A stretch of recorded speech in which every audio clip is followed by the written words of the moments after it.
The first time Era saw the golden thread connecting her soul to Lee Tae-min's, she was sitting in Professor Kim's comparative literature seminar, half listening to a discussion about destined love in classical poetry. Tae-min had just finished reading a passage from The Tale of Chunhyang when he looked up and caught her staring. And in that moment, the invisible world revealed itself to her in a way that took her breath away. The thread that stretched between them wasn't the usual red string of romantic attraction that she occasionally glimpsed between other couples. This was pure gold, thick as a rope, and pulsing with warm light that made her entire body hum with recognition.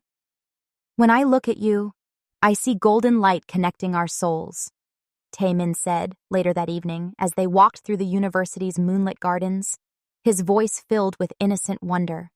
"Is that what they call destiny?" Era's heart stopped. Normal people couldn't see the threads. That was supposed to be her family's exclusive gift. But Tae-min was describing exactly what she saw when she looked at him, the impossible golden bond that marked them as true resonance partners, soulmates connected across lifetimes. "You can see it too?" she whispered, reaching out to touch his face with trembling fingers. "I've never seen anything like it before you. It's like we're connected by light itself." Their courtship unfolded with the dreamlike perfection that only true resonance could create. Every conversation revealed new layers of compatibility, every shared silence felt complete, and every touch sent golden sparks through the thread that bound them together.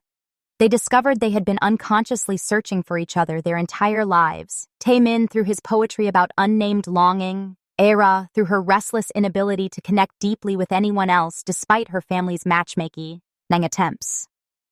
But Mi-jin had been watching from the shadows, and what she saw filled her with a poisonous envy that had been building for 22 years.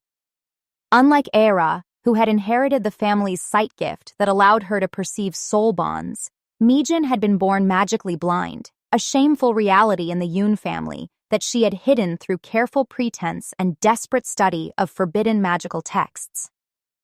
While Era effortlessly navigated their family's legacy of Jong magic, Mi-jin had spent years secretly researching the dark shamanic practices that their ancestors had specifically banned, learning how to force magical abilities through blood sacrifice and spiritual contracts with hungry spirits. The Hyungsin, vengeful ghosts of people who had died from unrequited love, had been whispering to Mi-jin since childhood, drawn to her magical inadequacy and growing resentment like moths to flame. They promised her power in exchange for feeding, and Mi-jin had been preparing for years to give them exactly what they craved, the destruction of perfect love. "Sister, you've always had everything handed to you," Mi-jin said during what would be their last honest conversation, cornering Era in their family's ancestral shrine room while their parents attended a magical council meeting. "The sight, the respect, the automatic assumption that you'll inherit grandmother's position as family head. Just once, I want to know what it feels like to be chosen first." "Mi-jin, what are you talking about? You're brilliant in your own ways. You don't need magical gifts to be—" "Don't." Mi-jin's voice carried a bitterness that made Era's skin crawl. "Don't give me empty comfort when we both know the truth. I'm nothing in this family. Nothing but the defective daughter who can't even see the threads that define our entire existence." Era tried to reach for her sister's hand, but Mi-jin pulled away, her eyes gleaming with something that looked almost predatory. "But that's about to change. Your perfect golden thread is going to solve all my problems." The 6 months of preparation that followed were a masterpiece of calculated theft. Mi-jin began collecting Era's possessions during emotionally significant moments. A tissue used to wipe away tears of joy after Tae-min's first "I love you," strands of hair from Era's brush on the morning after their first night together, clothing worn during their happiest dates. Each item was carefully preserved in blessed containers and fed to the Hyungsin during new moon ceremonies, where Mi-jin mixed her own blood with the stolen essence and offered it to the hungry spirits in exchange for borrowed magical power. The family dinner where Mi-jin's magical inadequacy was finally exposed happened 3 weeks before the eclipse, during their monthly gathering at their grandmother's traditional Hanok house. The family elders were testing both sisters' abilities in preparation for the annual Jong magic renewal ceremony, and Mijin's complete inability to perceive even the simplest soul bonds became impossible to hide. Mijin cannot see the threads at all, their grandmother announced with visible disappointment after testing her granddaughter's abilities multiple times. She has no magical gifts whatsoever. This is unprecedented in our family line. The shame in the room was suffocating. Their parents exchanged worried glances while their uncles and aunts whispered among themselves about the implication of having a magically blind daughter in a family whose entire identity revolved around Zhong magic mastery. Perhaps she could serve the family in other ways, their mother suggested weakly. Administrative duties, research, maintaining the archives. A servant's role, Mijin said quietly, her voice perfectly controlled despite the humiliation burning in her eyes. Thank you for making it so clear where I stand. That night, Mijin made her final preparations for the ritual that would change everything. The eclipse ritual took place in the abandoned shrine deep in the mountains behind their family home, where Mijin had spent months building an altar to the Hyungsin and strengthening her spiritual contracts through increasingly dangerous blood offerings. She spread Era's stolen possessions in a perfect circle around the altar, each item representing a stolen moment of perfect love that would soon belong to her instead. The Hyungsin are hungry, and your perfect love will feed them well, Mijin whispered to the night sky as she sliced open her palm with a ritual blade, letting her blood drip onto the collection of stolen essence. Don't worry, sister. I'll take better care of him than you ever could. The Hyungsin materialized around her like smoke-given form, their faces twisted with the eternal longing that had trapped them between life and death. They circled the altar hungrily, drawn to the golden thread's power that pulsed through Era's possessions like captured sunlight. The ritual words came from the forbidden texts that Mijin had memorized after years of secret study. By blood spilled and essence stolen, by the hunger of the dead and the greed of the living, I claim what was never meant to be mine. Let the golden thread bend to my will, let the perfect love serve my desire. Let the soulmate bond break and reform according to my design. The moment the words left her lips, the world tilted on its axis. 10 miles away, Era jolted awake in her dormitory bed with a scream of spiritual agony as something fundamental was torn from her soul. The golden thread that had connected her to Tae Min for 8 months of perfect love snapped like a severed artery, leaving her with a hollow emptiness where her capacity for true resonance had once blazed. Tae Min woke at the same moment in his apartment across the city, gasping and confused as the Hyungsin's artificial bonds wrapped around his consciousness like chains, redirecting his natural love toward a target he had never chosen but could no longer resist. The theft was complete. Mijin's impossible dream of being chosen first had become a nightmare reality that would destroy all 3 of their lives in ways none of them could yet imagine. The morning after the eclipse brought revelations that shattered the last illusions of normalcy. Era woke with what felt like a gaping wound in her chest, a spiritual emptiness so profound that she could barely force herself to breathe. When she looked in the mirror, her reflection seemed wrong somehow, paler, dimmer, as if someone had drained the life from her features overnight. The Zhong void had begun its merciless work, creating a constant hunger for the soul bond that had been stolen from her. Tae Min's experience was different but equally devastating. He woke with a splitting headache and an overwhelming compulsion to find Mijin, despite the fact that he had barely noticed Era's sister during their months of perfect courtship. The forced resonance created by the Hyungsin felt like drowning in someone else's emotions. Every thought of Mijin brought a rush of artificial euphoria, followed by crushing confusion about why he felt so wrong about his own feelings. Their first conversation after the theft was a masterpiece of cruel irony. Something's wrong with me, Tae Min said when Era called him that morning, his voice tight with confusion and pain. I feel like I'm losing my mind. I had dreams about your sister all night, and I can't stop thinking about her. But I don't understand why. Dreams about Mijin? Era's blood turned to ice. What kind of dreams? I can't explain it. It's like she's calling to me somehow. God, that sounds insane, doesn't it? But Era, When I think about you now, I feel nothing. Nothing at all. How is that possible when yesterday I was planning to propose? The coffee shop meeting 2 hours later was where Era's world officially ended. She watched Taemin struggle with words he clearly didn't understand, his eyes distant and confused as he tried to explain feelings that made no sense to either of them. "I need to break up with you," he said finally, the words seeming to cause him physical pain. "I don't know why, but I can't be with you anymore. It's like someone rewired my brain overnight." "Taemin, please, just listen to me. I think something happened to us. Something magical. My family—" "Magic?" He looked at her like she was speaking a foreign language. "Era, I know you're hurt, but you're not making sense." That was when Mijin arrived, her timing too perfect to be coincidental. The moment Taemin saw her, his entire demeanor changed.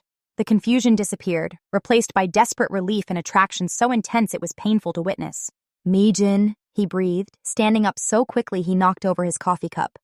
"I was hoping I'd see you today." Mijin smiled with calculated sweetness, playing her role perfectly. "Really? What a nice surprise. I was just thinking about you too." Era watched in horror as the artificial purple-black thread that now connected Taemin to her sister pulsed with unnatural energy. She could see the spiritual chains binding him, but her limited magical abilities couldn't break them. "Every time you touch her, I feel it like a knife in my chest," Era said 3 days later, cornering Mijin in their family's kitchen while their parents were at work. "You're living my life, wearing my love like stolen clothes." Mijin's response was a masterclass in calculated gaslighting. "You sound insane, Era. Magic? Stolen love? Maybe you should talk to someone about these delusions." Her voice carried just enough concern to sound genuine to anyone who might be listening. "I know it's hard to accept that Taemin's feelings changed, but people do fall out of love sometimes. You did something during the eclipse. I can feel the void where my connection to him used to be." "The eclipse?" Mijin laughed, but there was something sharp in her eyes. "You think I caused a lunar eclipse to break up your relationship? That's actually kind of flattering. I didn't know you thought I was that powerful." The first physical confrontation happened that evening when Era tried to perform a basic Jong magic technique to examine the artificial thread connecting Mijin to Taemin. The moment her limited magical sight focused on the stolen bond, the Youngsin attacked her with psychic feedback that felt like being struck by lightning made of pure despair. She collapsed in their shared bedroom, convulsing and screaming, as the hungry spirit showed her flashes of every moment of unrequited love that had ever existed. Centuries of rejection, abandonment, and romantic agony compressed into a few seconds of spiritual torture. Mijin found her 20 minutes later, apparently returning from a study session but actually having waited for the psychic attack to run its course. "Oh my god, Era, what happened?" Mijin's performance of concerned sisterly worry was flawless. "Should I call Mom and Dad?" "You know exactly what happened," Era gasped from the floor, tasting blood where she had bitten her tongue during the spiritual assault. "Your pet spirits don't like being examined." "Spirits? Era, you're scaring me. Let me take you to the hospital." The family intervention attempt came 2 weeks later, when Era's increasingly desperate accusations finally prompted their parents to schedule an emergency meeting with their grandmother and the family's magical oversight council. Era arrived prepared with evidence of Mijin's forbidden magical research and documented timeline of the theft, but the moment she began explaining her accusations, false memories began flooding the room. The Hyungsin had spent days planting artificial recollections in their family members' minds. Memories of Era behaving irrationally and jealously toward Mijin, of Taemin expressing doubts about their relationship weeks before the breakup, of Mijin trying to comfort her sister during what appeared to be a psychological breakdown. "Era, sweetheart," their grandmother said gently, her eyes filled with concern and pity. "I know losing your first love is painful, but these accusations against your sister are completely unfounded. Mijin doesn't have any magical abilities. You know that. How could she possibly steal someone's love through magic she doesn't possess? She made contracts with the Hyungsin. She's been studying forbidden shamanic rituals for years." "The Hyungsin are myths, child. stories we tell to warn against the dangers of uncontrolled magical practice. There are no hungry spirits feeding on unrequited love. The false memories were so skillfully crafted that even Era began to doubt her own perceptions. The Oversight Council members nodded sympathetically as they reviewed the planted evidence of her supposed instability, while Mijin played her role as the concerned sister perfectly. Meanwhile, Taemin's condition was deteriorating rapidly. The forced resonance created by the stolen thread was causing what shamans called resonance sickness, violent emotional swings that left him alternately euphoric when near Mijin and suicidally depressed when separated from her. His friends were beginning to worry about his obsessive behavior and dramatic personality changes. "I love her, but something feels wrong," he confided to his roommate after a particularly intense evening with Mijin. "Like I'm drowning in someone else's dream. When I'm with her, everything feels perfect. But the moment she leaves, I feel like I'm dying. That's not normal, is it?"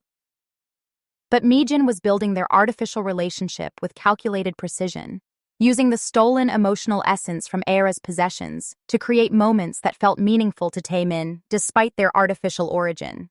She took him to the same cafe where he and Era had shared their first kiss, used phrases and gestures that Era's Len essence had taught her, and even wore perfume that smelled like the flowers from their first date. The engagement announcement came exactly 6 months after the theft, made at the same restaurant where Taemin had been planning to propose to Era before the ritual changed everything. Era received the news through a carefully crafted social media post that Mijin had designed to cause maximum emotional damage.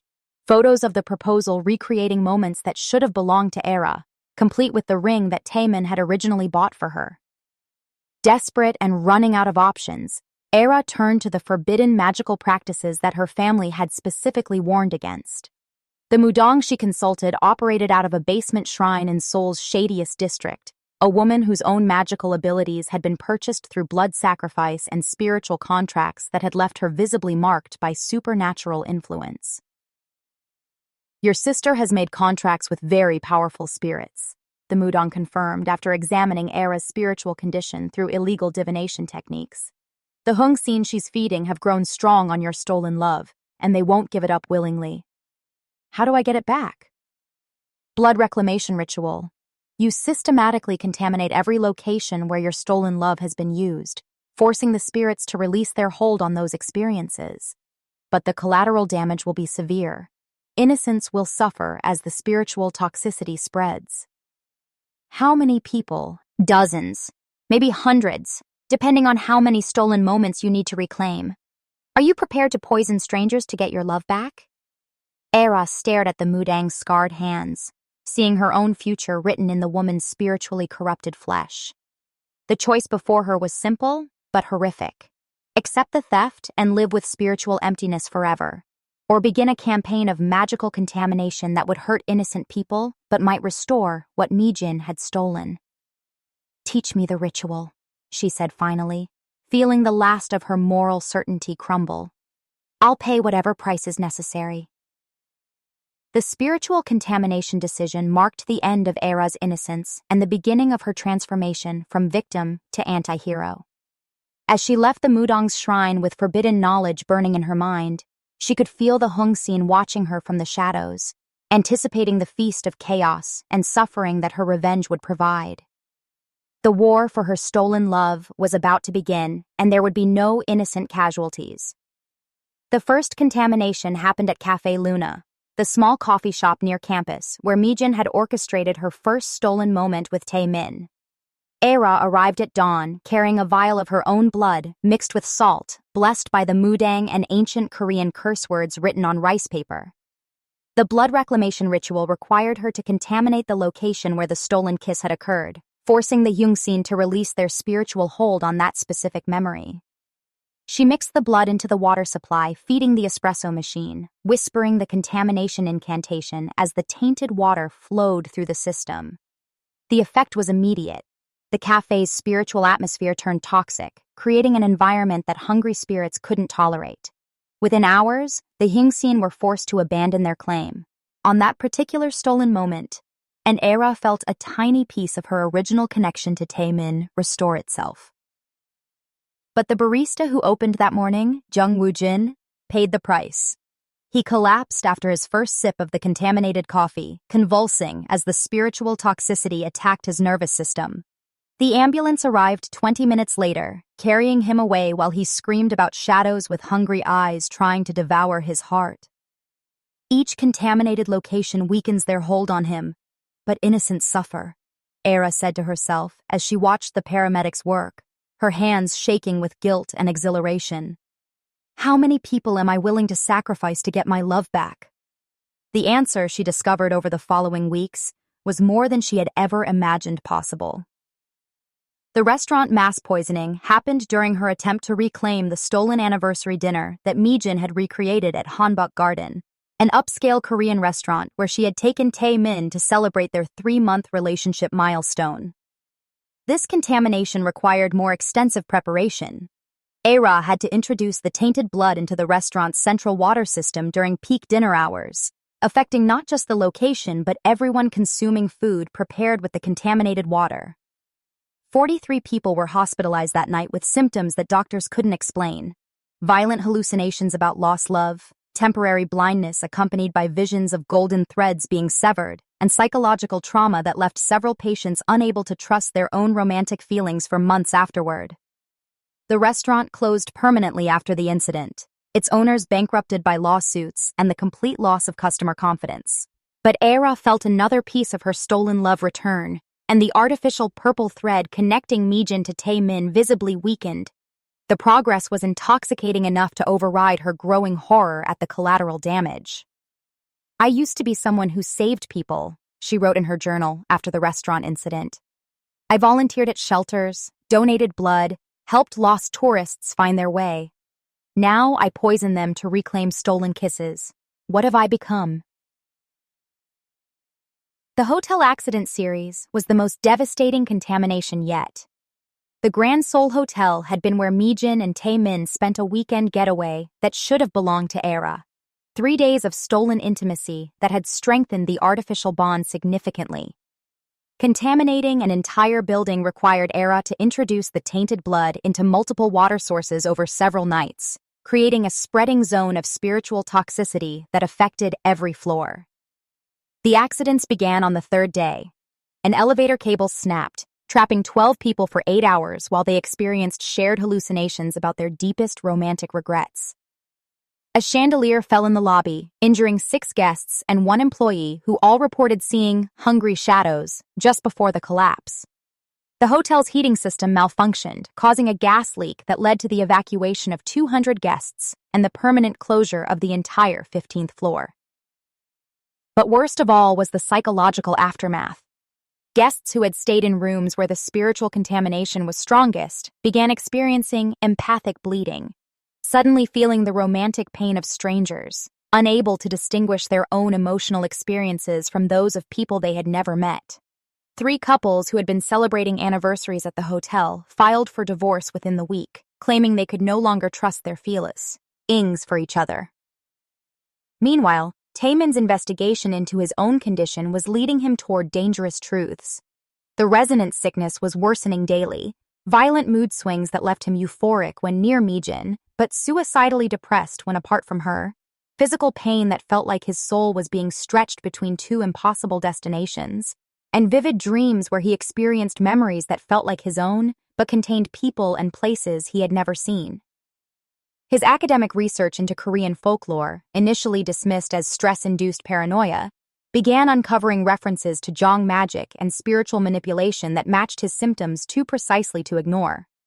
"Something is controlling my feelings," he told his research advisor, Professor Lee, during what was supposed to be a routine dissertation meeting. "I know how that sounds, but I have documentation of my psychological changes, and they correspond exactly to descriptions of magical manipulation in historical texts." "Taemin, you're talking about magic as if it's real. Have you considered seeking counseling?" "I've been in counseling for 3 months. The therapist can't explain why my brain chemistry appears to have been altered overnight without any biological cause. But these folklore texts describe exactly what I'm experiencing. Artificial emotional bonds created through blood magic and spiritual contracts." Professor Lee studied his students' increasingly desperate expression and made the decision that would ultimately save Taemin's life. Show me your research. Meanwhile, Mijin was struggling with her own escalating crisis. The Hyung-sin who had empowered her theft were growing restless as Era's contamination campaign weakened their "hold on the stolen love." The spirits had been feeding on the artificial bond's energy for months, growing stronger and more demanding, and they were beginning to view Mijin not as a partner, but as a potential meal if she couldn't provide them with alternative sustenance. The spirits grow restless, Mijin confessed to her reflection in the mirror of her private shrine room, speaking to the shadows that she knew were listening. They demand more life force, or they'll consume me instead of serving me. The Hongsin's response came as whispered promises of greater power in exchange for greater sacrifice. They wanted her to perform a mass feeding ritual, something that would provide enough spiritual energy to make the artificial bond permanent and unbreakable. The wedding ceremony that Mijin had been planning as a romantic milestone suddenly took on a much darker purpose. The family magical oversight intervention began when their grandmother's monthly spiritual health assessment detected the massive amounts of illegal magic being used by both sisters. The council's emergency meeting was called for a Thursday evening, with both Era and Mijin summoned to account for their magical activities. "We have detected significant disturbances in the spiritual fabric around our family," their grandmother announced with grave concern. "Illegal magic is being practiced, and it's creating contamination that extends far beyond our bloodline." Era tried to explain about the stolen love and her reclamation efforts, but the false memories that the Hyungsin had planted months earlier were still influencing the council's perceptions. Mijin, meanwhile, played the role of innocent victim while secretly planning her most desperate gambit yet. "I've been trying to help Era through her psychological crisis," Mijin lied smoothly. "She's been experiencing delusions about magic and stolen love ever since her breakup with Taemin. I think the stress of losing her first love triggered some kind of mental break." "The contamination signatures suggest otherwise," one of the council elders said grimly. "Someone with significant magical training has been performing blood rituals throughout the city. The spiritual damage is extensive." "Then investigate," Era said defiantly. "But while you're investigating, ask yourselves why Mijin's relationship with Taemin began the same night as the eclipse ritual, and why every location they've visited together has become spiritually contaminated afterward."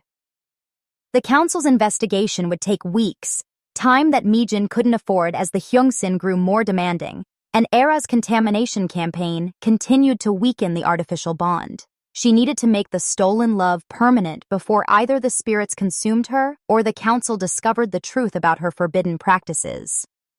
The wedding ceremony, originally planned as a celebration of love, became Mijin's final, desperate attempt to save herself through mass spiritual sacrifice. She began sending invitations to everyone who had ever known either sister, planning a guest list that would provide enough life force to satisfy the Hongsin's hunger permanently. But as the contamination campaign continued and the spiritual damage spread throughout the city, Era was beginning to understand the true cost of her revenge. The innocent people she had hurt, the barista still recovering from spiritual poisoning, the restaurant employees who had lost their livelihoods, the hotel guests whose relationships had been destroyed by empathic bleeding, all of them were paying the price for her determination to reclaim what Mijin had stolen. The question that haunted her sleepless nights was no longer whether she could get her love back, but whether the person she was becoming in the process would be worthy of having it returned. The confrontation that changed everything happened on a rain-soaked Tuesday evening in Mijin's apartment, where Taemin arrived unannounced with 6 months of research printed out in manila folders and a desperate need for answers that could no longer be ignored. His academic investigation into Korean folklore had led him to dozens of historical accounts that matched his symptoms perfectly, and Professor Lee's connections in the anthropology department had introduced him to practitioners who confirmed that Jong magic was not just folklore, but active spiritual practice. "You think you're the victim here?" Taemin shouted as he threw the research papers across Mijin's living room, his voice breaking with months of accumulated anguish. "I've been living in a magical prison, loving someone with feelings that aren't even mine." Mijin's carefully maintained facade of innocent romance finally cracked. "Taemin, You're scaring me. What are you talking about? I'm talking about the fact that I can't remember falling in love with you naturally. I'm talking about dreams where I'm in love with your sister instead. Dreams that feel more real than any of our actual memories together. I'm talking about the physical pain I feel whenever we're apart. Pain that matches historical descriptions of artificial soul bond manipulation. He grabbed a highlighted printout from the scattered papers. Listen to this. The victim of forced resonance experiences euphoria in the presence of the magical manipulator, followed by severe depression and physical pain during separation. The artificial bond creates compulsive attraction that feels genuine to the victim but lacks the natural development patterns of authentic love. Does that sound familiar, Mijin? Mijin's response revealed the depth of her desperation and the extent to which the Hungsin had corrupted her thinking. Instead of denial or apology, she attacked. So what if it's artificial? You're happy when you're with me, aren't you? We have a good relationship. We're getting married next month. We have a future together. Why does it matter how we got here? It matters because it's not real. It matters because somewhere out there, your sister is probably dying from having her soulmate connection stolen, and I'm the weapon being used to torture her. Era is fine. She'll find someone else eventually. Will she? Because according to this research, having your true resonance connection severed can cause permanent spiritual damage. Some people never recover their ability to love again. That was when Taemin saw Mijin's face change completely. The mask of sweet concern replaced by something cold and predatory. Then I guess she shouldn't have been born with something I wanted.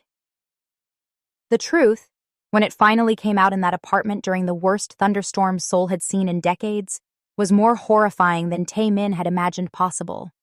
Mijin didn't just confess to the theft, she boasted about it, describing the months of preparation, the blood sacrifices, the contracts with hungry spirits, and the systematic campaign to gaslight everyone who suspected the truth. The wedding guests will provide enough life force to make our bond permanent, she said with chilling matter-of-factness as lightning illuminated her face. I won't lose you, even if I have to kill everyone we know. Kill? Mijin, what are you talking about? The Hyungsin need feeding, and they're tired of the scraps they've been getting from your stolen love. They want a feast, and a wedding ceremony provides the perfect spiritual amplifier. All those people gathered to celebrate love, all their emotional energy focused on romantic happiness. It's like a buffet for hungry spirits. Taemin understood with horrifying clarity that the woman he had been magically compelled to love was planning mass murder disguised as a wedding celebration. I have to warn everyone. I have to stop this. You won't do anything to jeopardize our wedding, Mijin said calmly, and Taemin felt the artificial bond tighten around his consciousness like a noose. The spiritual contracts that bind you to me include obedience clauses. You literally cannot act against my interests.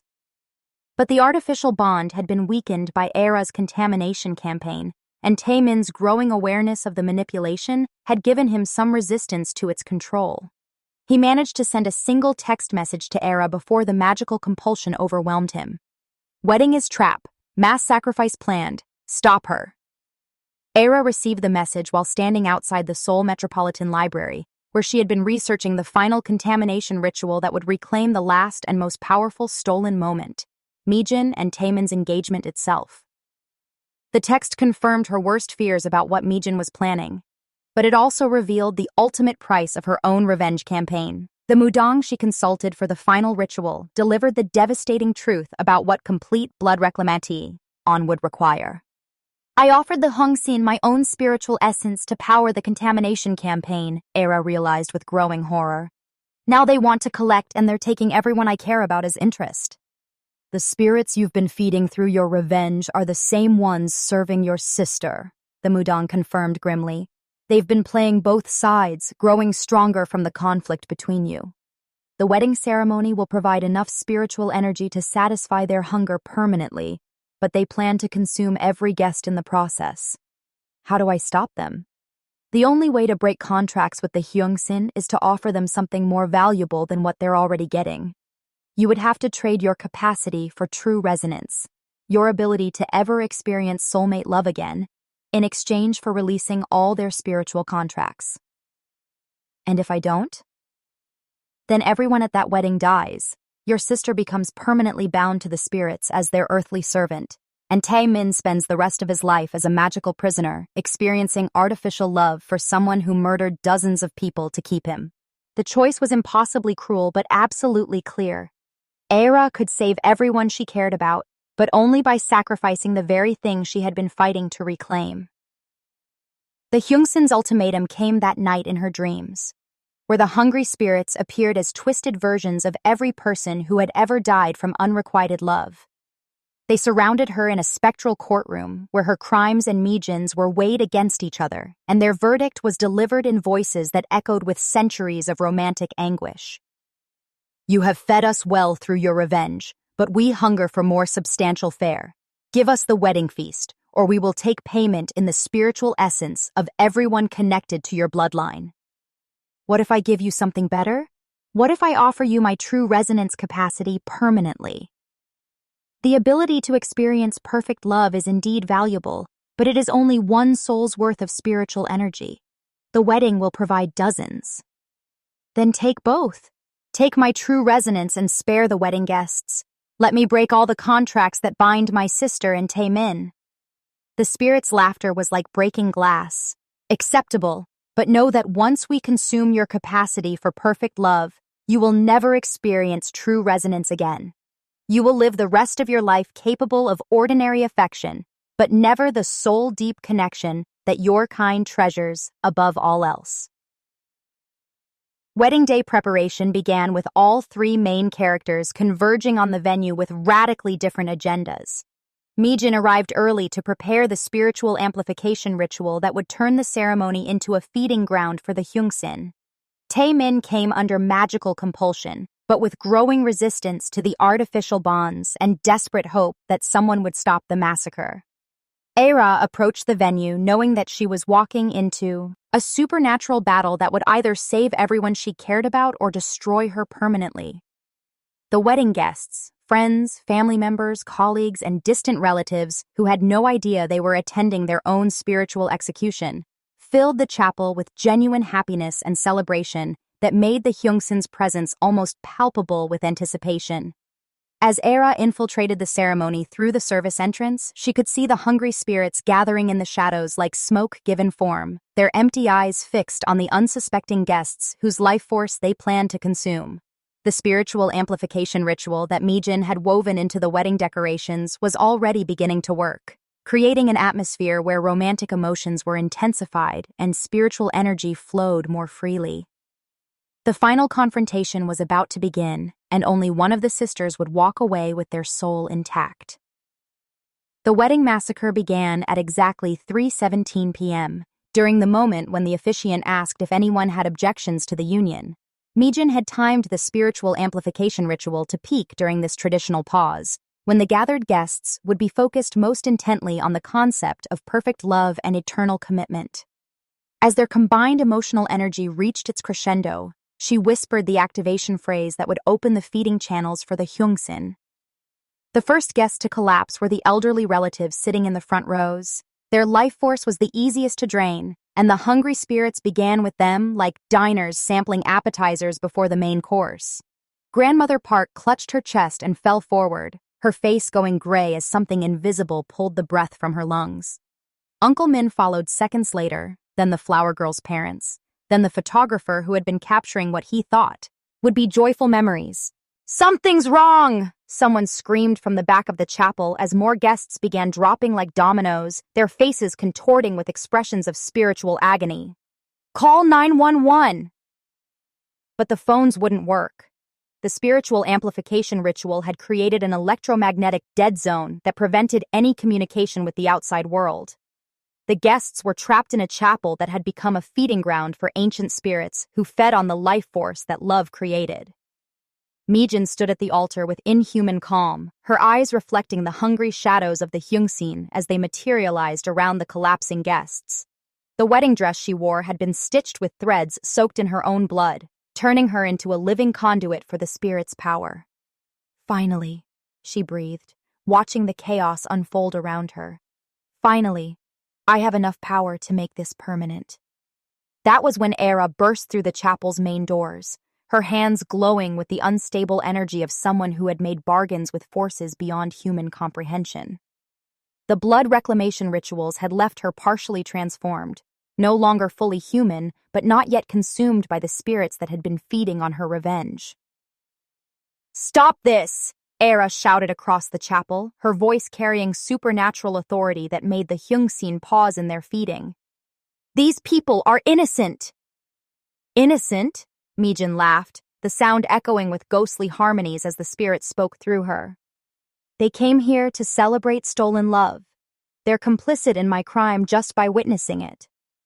The magical three-way battle that followed would be remembered by the surviving guests as the most terrifying experience of their lives, though most would later convince themselves it had been a shared hallucination brought on by mass food poisoning. Era and Mijin fought with powers that human eyes weren't meant to witness, spirits clashing in the air between them while the very fabric of reality bent and twisted under the pressure of competing magical forces. Taemin, still bound by the artificial soul bond but driven by desperation to save the innocent people around him, began his own attempt to break the spiritual contracts that enslaved him. He cut his palm with a piece of broken glass from a collapsed vase and began drawing counter-ritual symbols on the chapel floor with his blood, following half-remembered fragments from his academic research into shamanic practices. "You can't break what I created," Mijin snarled at him, while simultaneously battling her sister with bolts of spiritual energy that left scorch marks on the chapel walls. "You belong to me." "I belong to myself!" Taemin screamed back, his voice breaking as he fought against magical compulsions that felt like chains wrapped around his consciousness. "I choose my own feelings." But the artificial bond was too strong, reinforced by months of spiritual feeding and the power boost that Mijin was drawing from the collapsing guests. Taemin's resistance was brave but futile. He needed help from someone with greater magical authority. That was when Era made the choice that would define the rest of her life. "I trade my ability to love for his freedom to choose," she declared, speaking directly to the Hyungsin who were feeding throughout the chapel. "Break your contracts and release him." The hungry spirits paused in their feeding, suddenly interested in a deal that offered them something more valuable than the life force they were currently consuming. True resonance capacity was rare beyond measure. The ability to experience perfect soulmate love existed in fewer than one person per million, and consuming that spiritual essence would provide them with enough power to sustain themselves for decades without needing to hunt. "Acceptable," the Hyungsin whispered in unison, their voices creating harmonies that made the chapel's stained glass windows crack. "But the trade is permanent and irreversible. You will never again experience the love you seek to protect." "I understand," Era said, feeling tears she hadn't expected stream down her face. "Take it. Take my capacity for true resonance, and let everyone else go free." The moment she spoke the words, Era felt something fundamental tear loose from her soul. Not painful, but profoundly sad, like watching the sun set for the last time. The golden thread that had once connected her to Taemin, severed months ago by Mijin's theft, didn't just disappear. It dissolved completely, taking with it her ability to ever form that kind of perfect spiritual connection again. But the trade worked. The artificial bonds holding Taemin snapped like breaking chains, and he gasped with relief as his natural emotional autonomy returned for the first time in months. The guests who had been collapsing began to stir as the Hyungsin released their hold on the chapel's life force, more interested in consuming the rare spiritual delicacy that Era had offered them. Mijin's scream of rage and despair echoed through the chapel as she felt her borrowed powers drain away. The Hyungsin, satisfied with their new prize, abandoned their contracts with her and began feeding on Era's sacrificed capacity for love. Without the spirit's support, Mijin was left powerless and exposed, her months of magical manipulation collapsing like a house of cards. "You destroyed our family for a love that was never real," Era said to her sister as the Hyungsin's feeding reached its climax, and her ability to experience perfect love was consumed forever. "Was it worth it, sister?" Mijin collapsed to her knees in her blood-stained wedding dress, no longer a magical threat, but just a broken woman who had gambled everything and lost. "I just wanted to be chosen first," she whispered, the words barely audible over the sound of her own sobbing. "Just once. I wanted someone to choose me over you." "You were always chosen," Era replied sadly, feeling the last traces of her true resonance capacity fade into nothingness. "By our parents, by our teachers, by everyone who met your charm and charisma. You just couldn't see it because you were obsessed with the one thing I had that you didn't." The aftermath was swift and merciless. The family's magical oversight council arrived within hours, drawn by the massive spiritual disturbance that the failed wedding ceremony had created. Mijin's magical abilities, such as they were, had been permanently severed by the breaking of her contracts with the Hyungsin. She faced exile from the family and permanent magical monitoring to prevent any future attempts at forbidden practices. Taemin, free from artificial bonds but traumatized by months of magical manipulation, chose to leave Seoul entirely. He enrolled in a graduate program in London, seeking distance from anything connected to Jong magic or the supernatural experiences that had nearly destroyed his sanity. Era remained to face the consequences of her own magical crimes.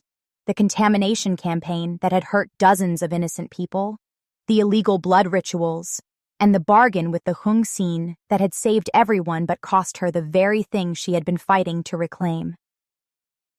"I may never love again," she told the Oversight Council during her sentencing hearing. "But I stopped my sister from becoming a monster. That's enough." The council's judgment was community service rather than exile. Era would spend the next decade hunting down other practitioners of illegal love magic, using her experience and remaining magical abilities to prevent other families from being torn apart by forbidden spiritual practices. 2 years later, Era received a letter from Taemin that changed her understanding of what her sacrifice had actually accomplished. The letter, postmarked from London, contained news that filled her with an emotion she hadn't expected to still be capable of feeling: genuine happiness for someone else's joy. "Dear Era," the letter began, "I wanted you to know that I've met someone. Her name is Sarah, and she's a literature professor at University College London. What we have together is completely natural. No magical bonds, no artificial compulsions, just two people who chose each other freely. I know you'll never read this, but I needed to write it anyway. Thank you for giving me the freedom to choose my own feelings. Your sacrifice made genuine love possible for me, even if you can never experience it yourself." The letter continued with details about his recovery, his therapy, and his gradual ability to trust his own emotions again. Most importantly, it contained his assurance that he harbored no resentment toward her for the magical violation they had both suffered, and his recognition that her final choice had been an act of love rather than revenge. Era read the letter 3 times before carefully folding it and placing it in the box where she kept reminders of why her current work mattered. Then she returned to preparing for her next assignment: dismantling an illegal love magic operation in Busan, where a woman was using blood rituals to make her ex-husband's new wife fall out of love with him. The final hunt took place in a basement shrine that reminded Era uncomfortably of the Mudong's den where she had first learned about blood reclamation rituals. The practitioner, a middle-aged woman named Mrs. Young, had been performing increasingly dangerous magic to win back a husband who had left her for someone younger and more beautiful. "You don't understand," Mrs. Young pleaded, as Era systematically destroyed the ritual components and spiritual contracts that had been terrorizing an innocent family. "He was supposed to love me forever. We were married for 20 years. Love isn't ownership," Era replied, using her hard-won wisdom to guide someone else away from the path of magical revenge that had nearly destroyed her own soul. "And forcing someone to feel what they don't naturally feel isn't love. It's spiritual rape," says the woman who contaminated half of Seoul trying to reclaim her stolen boyfriend. Mrs. Young shot back with desperate viciousness. "You're right," Era admitted without shame. "I made the same mistakes you're making now.